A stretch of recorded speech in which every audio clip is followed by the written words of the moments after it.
Share. Of course, I do want to let you folks guys know, my name is Gabriel. I am not the team lead. My team leader right now, he's currently just a little bit busy, but he's still listening to it. He's just not able to get to a laptop. So But who is your team leader? his name is, of course, Murtasa. Let me get it for you real quickly. It is Murtasa. He is our team lead. Gotcha. Yes. By the way, my apologies. Just before you begin, and it actually goes to every other teams.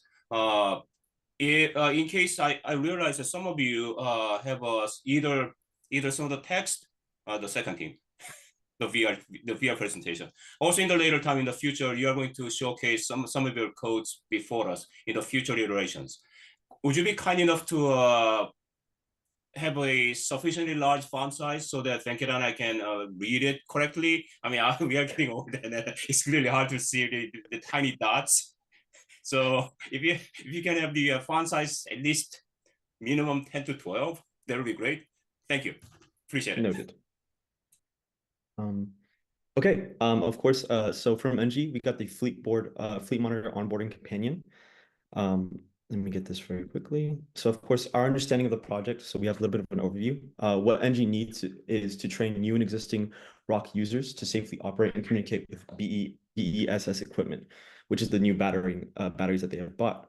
The main constraints that we've kind of realized is, of course, real-world mistakes are costly, making hands-on training risky without proper preparation. Also, users' experiences range from beginner to veteran operators, as well as the onboarding solution must be comprehensive, reusable, and accessible at any time. They had mentioned this, that a new training material is kind of hard to show to new employees just because sometimes the instructional videos that they'll show them are really old or really outdated. So we'll have to deal with that. Of course, our role will have to bridge the gap between documentation and the real-world application through software. The system should understand and adapt to the user, including, of course, who the user is, which is going to be based on responsibilities and permission, what the user has already learned, how to guide the user through complex workflows. And of course, training will include a virtual simulation environment that mimics real BES operations. So for an example, if they're working on a battery outside in the field, we can simulate that, like how to kind of take it out, how to open the doors or how to take out or how to work with it. Say if it's for like an electrical engineer. Of course, users can practice commands, decisions making, and workflow safely before interacting with live equipment. So that's our biggest goal, is to kind of teach, people who aren't familiar with the BESS equipment, like electrical engineers, onto how to properly and safely take care of it. Of course, our project backlog. So this is kind of like our overview, our lifetime of what we want to accomplish and what we think is most necessary. Is going to be, of course, user profiles and roles. So in this, we'll implement user authentication and role assignments, whether it be a ROC user or an admin. We'll also try to create a database schema to track user progress. We'll use a content management system to edit content, as well as like taking away videos, actually adding in new forms of training, new different job training positions. Of course, this admin interface to create/edit tutorials or tutorial steps, integrate with Fleet Monitor workflows as well. Interactive tutorial engines is we're going to have like an overlay on it. So develop a walkthrough of all components that highlight UI components from Fleet Monitor. Implement basic user control, as in, a next, a back, a reset, etc. Ask questions, an info button for more information if needed. With this one specifically, I'll touch base on this one a little bit later. Of course, the next one would be learning and command modules, implement modules explaining different commands and use cases for BESS equipment. Of course, a simulation environment as well. Create a mock environment that closely simulates the production environment. Implement best logic so users are able to practice real-world application and commands. And then, of course, display what goes wrong if incorrect commands are sent so users understand the severity of mistakes. So with this simulation environment, we'll give the user the ability to, like it's mentioned, to simulate critical events, minor events that happen, certain alarms, certain emergency situations. Say if a battery isn't responding properly or it's overheating and it's getting to a critical temperature, kind of what to go through it. Of course, we'll have a progress tracker, create a simple way for both admins to track user progress and for users to track their progress through modules. So of course, this is for, of course, admins, managers, so that they can see, okay, has this engineer learned how to actually use this best equipment? Of course, for AI personalized recommendation. So what we'll do is we'll implement some AI components that will personalize recommended modules based off of users' errors. This one is the one that I actually want to touch on.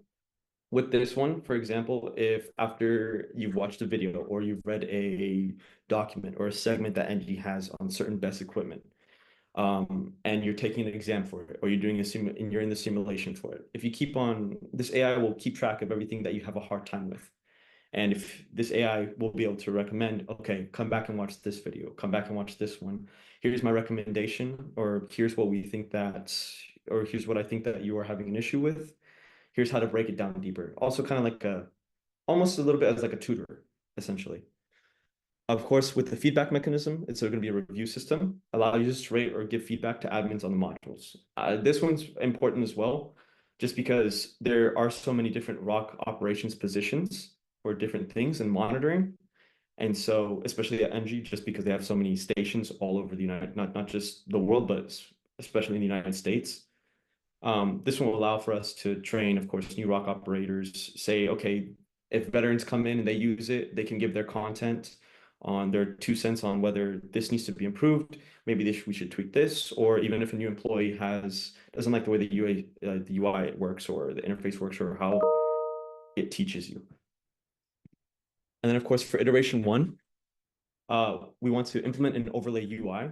So we want to add in an app guided layer that sits on top of the fleet monitor.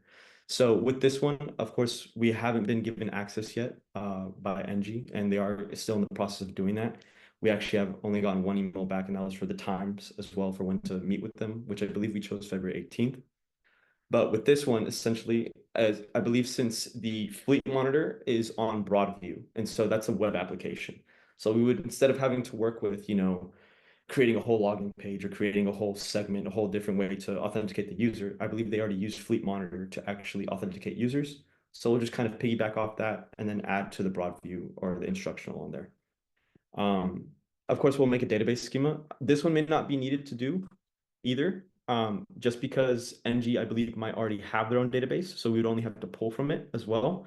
So this would also help out. We might only just have to create data instead, or we might only have to receive data and create more simpler database based on for training.